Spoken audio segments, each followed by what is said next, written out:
যেই lava পিটটা cross করতে পারবে জিতে যাবে। এবার শুরু করো, তোমাদের হাতে 60 সেকেন্ড সময় আছে। ঠিক আছে, এই তো হয়ে গেছে। মিড বেবি কিন্তু নিতে ভুলো না। জিততে গেলে এখান থেকে তিনটেকেই ওদিকে নিয়ে যেতে হবে। গার্ল, যাও যাও যাও। ও ও, ঠিক সাহায্য আছে করো। ঠিক আছে আমি ধরেছি তোমায়।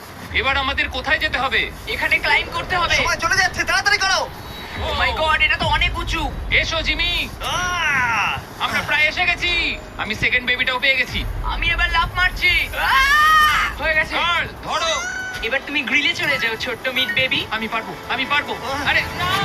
না, তারিক! ওর পরিবারের কি হবে? যাই হোক, চ্যান্ডলার এখনো রয়েছে। চলো। জানলার, তুমি কি জানো যদি কেউ 31 অক্টোবরের আগে কিং অফ মিড খেলে তাহলে সে মিস্টার বিস্ট বান্ডেল পাবে? আর 15 সেকেন্ড বাকি। উহ, আর একটা মিড বেবি নিয়ে আসতে